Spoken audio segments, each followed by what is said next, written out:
ನಮಸ್ಕಾರ ವೀಕ್ಷಕರೇ. ನೋಡಿ, ಈ ಚೇತನ್ ಅಹಿಂಸಾಗೆ ಜನ ಏನು ಹೇಳ್ತಾ ಇದ್ದಾರೆ, ನಾವು ಸೇರಿದಂತೆ. ಚೇತನ್ ಅಹಿಂಸಾ ಅವರೇ, ನಿಮ್ಮ ಹೆಸರಲ್ಲಿ ಅಹಿಂಸಾನ ತೆಗೆದು ಚೇತನ್ ಹಿಂಸಾ ಅಥವಾ ಚೇತನ್ ಹಿಂಸೆ ಅಂತ ಇಟ್ಕೊಳ್ಳಿ. ಯಾಕೆ ಚೇತನ್ ಅಹಿಂಸಾ ಅವರೇ ರಾಜ್ಯದ ಜನರಿಗೆ ಇಷ್ಟೊಂದು ಹಿಂಸೆ ಕೊಡ್ತಾ ಇದ್ದೀರಾ ನೀವು? ಅಲ್ರಿ, ನೀವು ಮಾತನಾಡೋ ಮಾತಾದರೂ ಏನು ಮಾತಾಡ್ತಾ ಇದ್ದೀವಿ ಅನ್ನೋದಾದರೂ ತಲೆಲಿಟ್ಕೊಂಡು ನೀವು ಮಾತಾಡ್ತೀರಾ? ನಿಖಿಲ್ ಕುಮಾರಸ್ವಾಮಿ ಅವ್ರ ಬಗ್ಗೆ ಮಾತಾಡ್ತೀರಾ ನೀವು? 3 ಬಾರಿ ಸೋತಂತವರಿಗೆ ಯಾವ ನೈತಿಕತೆ ಇದೆ? ಚೇತನ್ ಅಹಿಂಸಾ ಅವರೇ, ನೀವು ಚಿತ್ರರಂಗದಲ್ಲಿ ಅಸ್ತಿತ್ವವನ್ನೇ ಕಳ್ಕೊಂಬಿಟ್ಟಿದ್ದೀರಾ. ಮಾಡಿರೋ ಇಷ್ಟು ಸಿನಿಮಾದಲ್ಲಿ ಗೆದ್ದಿರೋದು ಬೆರಳೆಣಿಕೆ ಸಿನಿಮಾಗಳಷ್ಟೇ. ನಿಮಗೆ ಯಾವ ನೈತಿಕತೆ ಇದೆ ಅಂತ ಹೇಳಿ ರಾಜ್ಯದ ಜನ ಕೇಳ್ತಾ ಇದ್ದಾರೆ. ಯಾವ ನೈತಿಕತೆ ಇದೆ ಚೇತನ್ ಅವರೇ?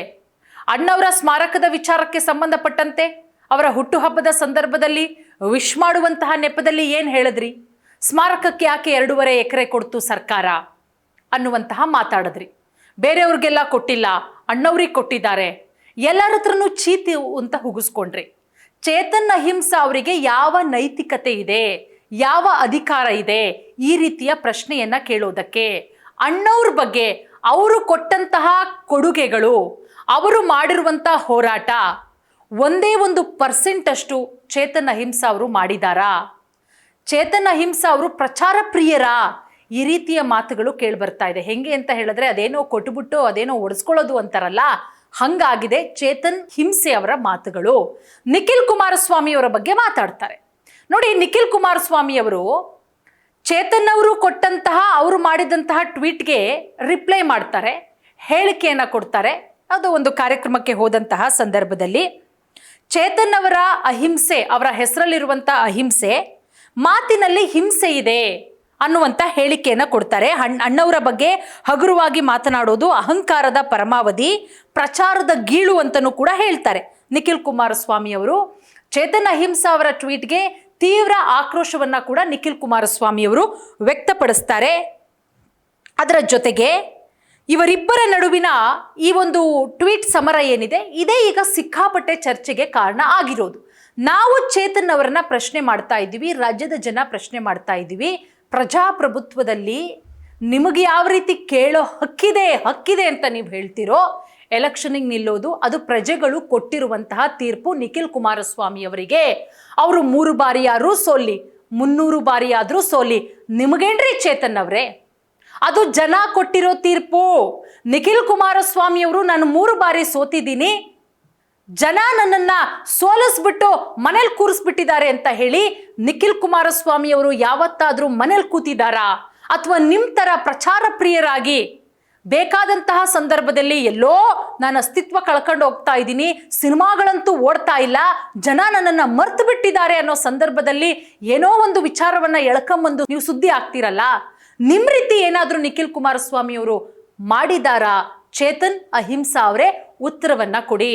3 ಬಾರಿ ಸೋತಿರ್ಬೋದು, ರಾಮನಗರದಲ್ಲಿ, ಚನ್ನಪಟ್ಟಣದಲ್ಲಿ, ಮಂಡ್ಯದಲ್ಲಿ ಸೋತಿದ್ರೂ ಕೂಡ ನಿಖಿಲ್ ಕುಮಾರಸ್ವಾಮಿ ಅವರು ಇವತ್ತಿಗೂ ಕೂಡ ಬೆಳಗ್ಗೆಯಿಂದ ಸಂಜೆಯವರೆಗೂ ಕೂಡ ಹಗಲು ರಾತ್ರಿ ಎನ್ನದೆ ಅವರು ಕ್ಷೇತ್ರವನ್ನ ಸಂಚಾರ ಮಾಡ್ತಾರೆ, ನೊಂದವರ ಕಷ್ಟಕ್ಕೆ ಧ್ವನಿಯಾಗಿದ್ದಾರೆ. ಹೇಳಿ ಚೇತನ್ ಅಹಿಂಸಾ ಅವರೇ, ನೀವು ಎಷ್ಟು ಜನರ ಕಷ್ಟಕ್ಕೆ ಧ್ವನಿಯಾಗಿದ್ದೀರಾ? ಉತ್ತರವನ್ನ ಕೊಡಿ. ಎಷ್ಟು ಜನ ಕಷ್ಟದಲ್ಲಿದ್ದಂಥವರಿಗೆ ನೀವು ಸಹಾಯ ಮಾಡಿದ್ದೀರಾ? ಪ್ರತಿಯೊಬ್ಬ JDS ಕಾರ್ಯಕರ್ತರುಗಳು ಈ ಪ್ರಶ್ನೆಯನ್ನ ಕೇಳ್ತಾ ಇದ್ದಾರೆ ಚೇತನ್ ಅವರಿಗೆ. ನೋಡಿ, ಡಾಕ್ಟರ್ ರಾಜ್ಕುಮಾರ್ ಅಣ್ಣವರ ಬಗ್ಗೆ ಯಾವ ರೀತಿ ಮಾತನಾಡಿದ್ರು, ಅವರಿಗೆ ಜಾಗ ಕೊಟ್ಟಂತಹ ವಿಚಾರಕ್ಕೆ JDS ನಾಯಕರಾದಂತಹ ನಿಖಿಲ್ ಕುಮಾರಸ್ವಾಮಿ ಅವರು ಚೇತನ್ ಅವರ ಮಾತಿಗೆ ತೀವ್ರ ಆಕ್ರೋಶ ವ್ಯಕ್ತಪಡಿಸ್ತಾ ಇದ್ದಂತೆ ಚೇತನ್ ಅವರು ಮತ್ತೆ ಬಂದ್ರು. ಸೋತಿದ್ದಾರೆ ಚುನಾವಣೆಯಲ್ಲಿ, ಅವರಿಗೆ ಯಾವ ನೈತಿಕತೆ ಇದೆ? ನಿಮಗೆ ಯಾವ ನೈತಿಕತೆ ಇದೆ ಚೇತನ್ ಅವರೇ? ನಿಮಗೆ ಯಾವ ನೈತಿಕತೆ ಇದೆ? ಒಂದಾದ ಮೇಲೊಂದರಂತೆ ಸಿನಿಮಾಗಳಲ್ಲಿ ಸೋಲ್ತಾನೆ ಬಂದಿದ್ದೀರಾ. ಪ್ರಚಾರದ ಒಂದು ನಿಮ್ಮ ಇದಕ್ಕೋಸ್ಕರ, ಪ್ರಚಾರಕ್ಕೋಸ್ಕರ ಏನೇನೋ ಇಲ್ಲ ಸಲ್ಲದ ಯಾರ ಬಗ್ಗೆನೋ ಮಾತಾಡಿ ಅವಾಗ ಸುದ್ದಿ ಆಗ್ತೀರಾ, ಸಾರಿ ಕೇಳ್ತೀರಾ, ಮತ್ತೆ ಯಾವುದೋ ಒಂದು ಇದಕ್ಕೋಸ್ಕರ ಮಾಡೋದು, ಮತ್ತೆ ಇಲ್ಲ ನನ್ನನ್ನು ಬಲವಂತವಾಗಿ ಸಾರಿ ಕೇಳಿಸ್ಬಿಟ್ರು ಅಂತೀರಾ. ಏನ್ರಿ ತಲೆಯಲ್ಲಿ ಏನು ಇಟ್ಕೊಂಡು ಮಾತಾಡ್ತೀರಾ ಚೇತನ್ ಅವರೇ? ಮಾತಾಡೋದಕ್ಕಿಂತ ಮುಂಚೆ ಯೋಚನೆ ಮಾಡಿ ಮಾತಾಡಿ. ನಿಮ್ಮನ್ನ ರಾಜ್ಯದ ಜನ ಏನೋ ಪ್ರಬುದ್ಧರು ತಿಳ್ಕೊಂಡಿದ್ದಾರೆ, ಏನೋ ಫಾರಿನಲ್ಲಿ ಓದಿ ಬಂದಿದ್ದಾರೆ, ಹಾಗೆ ಹಿಂಗೆ ಅನ್ಕೊಂಡಿದ್ರು. ಬಟ್ ನೀವು ಈ ರೀತಿ ಮಾಡಿದ್ರೆ ಖಂಡಿತವಾಗ್ಲೂ ಕೂಡ ಸರಿಯಲ್ಲ. ನೋಡಿ, ರಾಜ್ಯದ ಜನ ನಿಮಗೆ ಬುದ್ಧಿ ಕಲಿಸ್ತಾರೆ. ಫಿಲ್ಮ್ ಚೇಂಬರ್ ಅಧ್ಯಕ್ಷರಿಂದ ಹಿಡಿದು ಪ್ರತಿಯೊಬ್ಬರು ಕೂಡ ಆಕ್ರೋಶವನ್ನು ವ್ಯಕ್ತಪಡಿಸ್ತಾ ಇದ್ದಾರೆ. ಯಾವ ಹಕ್ಕಿದೆ, ಯಾವ ಅಧಿಕಾರ ಇದೆ ಚೇತನ್ ಅವರಿಗೆ ಅಣ್ಣವ್ರ ಬಗ್ಗೆ ಮಾತನಾಡೋದಕ್ಕೆ? ಅವರ ಉಗುರಿಗೂ ಕೂದಲಿಗೂ ಕೂಡ ಸಮ ಇಲ್ಲ. ಈ ರೀತಿಯ ಮಾತುಗಳು ಕೂಡ ಕೇಳಿ ಬರ್ತಾ ಇದೆ. ನೀವು ಹೇಳ್ತೀರಾ 3 ಬಾರಿ ಸೋತಂತವರಿಗೆ ಯಾವ ಯೋಗ್ಯತೆ ಇದೆ? ನಿಖಿಲ್ ಕುಮಾರಸ್ವಾಮಿ ಅವರಿಗೆ ಚೇತನ್ ಅವರು ಕೇಳುವಂತಹ ಪ್ರಶ್ನೆ, ನಿಮಗೆ ಯಾವ ಯೋಗ್ಯತೆ ಇದೆ ಚೇತನ್ ಅವರೇ? ನಿಮಗೆ ಯಾವ ಯೋಗ್ಯತೆ ಇದೆ? ನೀವು ಹೇಳ್ತೀರಾ ಬೇರೆ ಬೇರೆಯವರಿಗೆ ಕೊಟ್ಟಿಲ್ಲ ಜಾಗವನ್ನ ಸರ್ಕಾರ, ನಿಮಗೆ ಗೊತ್ತಾ? ಒಂದು ಸ್ವಲ್ಪ ನೀವು ಹಿಸ್ಟ್ರಿ ತೆಗೆದು ನೋಡಿ, ಓದ್ಕೊಳ್ಳಿ. ನೀವು ಸೋಷಿಯಲ್ ಮೀಡಿಯಾ ಓಪನ್ ಮಾಡಿ ನೋಡಿ, ಇಷ್ಟಿಷ್ಟು ಬರೆದಿದ್ದಾರೆ ಪುಟಗಟ್ಟಲೆ. ನೋಡಿ, ರಾಜ್ಕುಮಾರ್ ಅವರ ಅಣ್ಣವರ ವಿಚಾರಕ್ಕೆ ಬಂದಂತಹ ಸಂದರ್ಭದಲ್ಲಿ ಈಗ ನೀವು ಪ್ರಚಾರವನ್ನು ತೆಗೆದುಕೊಳ್ಳೋದಕ್ಕೆ ಹೋಗ್ತಾ ಇದ್ದೀರಾ. ಬಟ್ ಇದರ ಪರಿಣಾಮ ಮುಂದಿನ ದಿನಗಳಲ್ಲಿ ದೊಡ್ಡ ಮಟ್ಟದಲ್ಲಿ ಎದುರಿಸಬೇಕಾಗತ್ತೆ. ಹುಷಾರಾಗಿರಿ. ನೋಡಿ, ನೀವು ಹೇಳ್ತೀರಾ ಅಂಬರೀಷ್ ಅವರಿರ್ಬೋದು, ಶಂಕರ್ ನಾಗ್ ಅವರಿರ್ಬೋದು, ವಿಷ್ಣುವರ್ಧನ್ ಅವರಿಗೆ ಇಲ್ಲದಂತಹ ಗೌರವ ರಾಜ್ಕುಮಾರ್ ಅವರಿಗೆ ಯಾಕೆ ಅನ್ನುವಂತಹ ಪ್ರಶ್ನೆ ಕೂಡ ನೀವು ಹೇಳಿರೋದು. ಇಲ್ಲಿ ನೀವು ಸೋಷಿಯಲ್ ಮೀಡಿಯಾವನ್ನು ಓಪನ್ ಮಾಡಿದಾಗ ಒಂದಷ್ಟು ಜನ ಪುಟಗಟ್ಟಲೆ ಬರ್ಕೊಂಡಿದ್ದಾರೆ. ಏನಂತ ನೋಡಿ, ರಾಜ್ಕುಮಾರ್ ಅವರು ಸತ್ತಂತಹ ಟೈಮಲ್ಲಿ, ಅಣ್ಣವರು ಸತ್ತಂತಹ ಟೈಮಲ್ಲಿ ಕುಮಾರಸ್ವಾಮಿ ಅವರು CM ಆಗಿದ್ರು. ಅವರಿಗೆ ಏನು ಕೊಡಬೇಕೋ ಸರ್ಕಾರದ ವತಿಯಿಂದ ಸಕಲ ಗೌರವಗಳನ್ನು ಕೊಡ್ತಾರೆ. ಅದಾದ್ಮೇಲೆ ಕಂಠೀರವ ಸ್ಟುಡಿಯೋದಲ್ಲಿ ಜಾಗ ಕೂಡ ಆಗತ್ತೆ. ಅದಾದ್ಮೇಲೆ ಅಂಬರೀಷ್ ಅವರ ವಿಚಾರಕ್ಕೆ ಬಂದಾಗ ಆಗ್ಲೂ ಕೂಡ ಸೇಮ್ ಕುಮಾರಸ್ವಾಮಿ ಅವರೇ CM ಆಗಿರ್ತಾರೆ.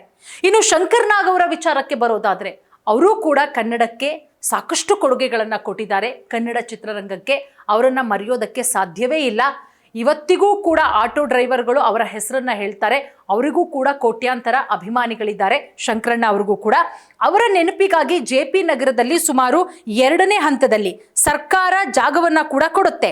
ಅದರಲ್ಲಿ ಅವರ ಹೆಂಡತಿ, ಶಂಕರ್ ನಾಗ್ ಅವರ ಹೆಂಡತಿ ಅವರು ರಂಗಶಂಕರ ಎಂಬ ಲೈವ್ ಪರ್ಫಾರ್ಮೆನ್ಸ್ ಥಿಯೇಟರ್ ಅನ್ನ ಕಟ್ಟಿ ಕಲಾ ಸೇವೆಯನ್ನ ಮಾಡ್ತಾ ಬಂದಿದ್ದಾರೆ. ಇವತ್ತಿಗೂ ಕೂಡ ಶಂಕರಣ್ಣ ಅವರ ಹೆಸರನ್ನ ಉಳಿಸ್ಕೊಂಡು ಬಂದಿದ್ದಾರೆ. ಇನ್ನು ವಿಷ್ಣುವರ್ಧನ್ ಅವರ ವಿಚಾರಕ್ಕೆ ಬರೋದಾದ್ರೆ, ಕಂಠೀರವ ಸ್ಟುಡಿಯೋದಲ್ಲಿ ಅವರನ್ನ ಹೂಳೋದು ಬೇಡ ಅಂತ ಹೇಳಿ ಅವರ ಕುಟುಂಬಸ್ಥರೇ ಹೇಳ್ತಾರೆ. ಸೊ ಆಮೇಲೆ ಅಭಿಮಾನ್ ಸ್ಟುಡಿಯೋದಲ್ಲಿ ಅವರನ್ನ ಹಾಕಲಾಗುತ್ತೆ. ಸೊ ನೋಡಿ, ಇಲ್ಲಿ ವಿಚಾರಗಳು ಬೇರೆ ಬೇರೆ ಇದೆ. ಚೇತನ್ ಅಹಿಂಸಾ ಅವರೇ, ನೀವು ವಿಚಾರವನ್ನ ತಿಳ್ಕೊಳ್ಳದೆ ಪ್ರಚಾರ ಪ್ರಿಯರಾಗಿ ನೀವೇನೋ ತಮ್ಮ ಅಸ್ತಿತ್ವ ಕಳೆದೋಗ್ಬಿಟ್ಟಿದೆ. ಈ ಕಡೆ ಸಿನಿಮಾಗಳು ಓಡ್ತಾ ಇಲ್ಲ. ಮಾಡಿರೋ ಒಂದು 10 ಸಿನಿಮಾದಲ್ಲಿ ಓಡಿರೋದೇ 1-2 ಸಿನಿಮಾ. ಇಲ್ಲಿ ನಿಮ್ಮ ಅಸ್ತಿತ್ವ ಕಳೆದೋಗಿದೆ. ಹೆಂಗಾದ್ರೂ ಮಾಡಿ ಅಸ್ತಿತ್ವ ಉಳಿಸ್ಕೋಬೇಕಲ್ಲ. ಸಂವಿಧಾನದ ಹೆಸರು ಹೇಳ್ಕೊಂಡು, ದೊಡ್ಡ ದೊಡ್ಡವರ ಹೆಸರುಗಳನ್ನ ಹೇಳ್ಕೊಂಡು ನೀವು ಪ್ರಚಾರ ತಗೋತಾ ಇದ್ದೀರಾ. ಇದು ದೊಡ್ಡ ಮಟ್ಟದಲ್ಲಿ ನೀವು ಪೆಟ್ಟು ತಿನ್ನಬೇಕಾಗತ್ತೆ. ಹುಷಾರಾಗಿರಿ.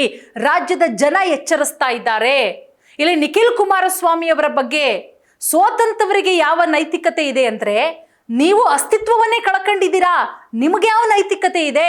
ಚೇತನ್ ಅಹಿಂಸಾ ಅವರೇ, ರಾಜ್ಯದ ಜನ ಹೇಳ್ತಾ ಇದ್ದಾರೆ ಅಹಿಂಸಾನ ತೆಗೆದು ಚೇತನ್ ಹಿಂಸೆ ಅಂತ ಹಾಕೊಂಬಿಡಿ, ಬಹಳ ಚೆನ್ನಾಗುತ್ತೆ. ಯಾಕಪ್ಪ ಇಷ್ಟು ಹಿಂಸೆ ಕೊಡ್ತಾ ಇದ್ಯಾ? ತಲೆ ಬುಡ ತಿಳ್ಕೊಂಡು ಮಾತನಾಡು ಚೇತನ್ ಅಂತ ಹೇಳಿ ನಾವೆಲ್ಲ ರಾಜ್ಯದ ಜನ ಮಾತನಾಡ್ತಾ ಇರೋದು. ಹಾಗಾಗಿ ನೋಡೋಣ ಈ ವಿಚಾರ ಮುಂದೆ ಎಲ್ಲಿಗೆ ಹೋಗಿ ಮುಟ್ಟುತ್ತೋ ಅನ್ನೋದ್ರ ಬಗ್ಗೆ. ದೊಡ್ಡ ಮಟ್ಟದಲ್ಲಿ ಉಗ್ರ ರೀತಿಯಲ್ಲಿ ಹೋರಾಟಕ್ಕೂ ಕೂಡ ಕರೆ ಕೊಡಲಾಗಿದೆ. ಚೇತನ್ ಅವರನ್ನ ಗಡೀಪಾರು ಮಾಡಬೇಕು ಅನ್ನುವ ಆಗ್ರಹಗಳು ಕೂಡ ಕೇಳಿ ಬರ್ತಾ ಇದೆ. ಸೊ ಫಿಲ್ಮ್ ಚೇಂಬರ್ ಏನ್ ನಿರ್ಧಾರ ತೆಗೆದುಕೊಳ್ಳುತ್ತೆ ಅನ್ನೋದನ್ನ ಕಾದು ನೋಡ್ಬೇಕಾಗತ್ತೆ.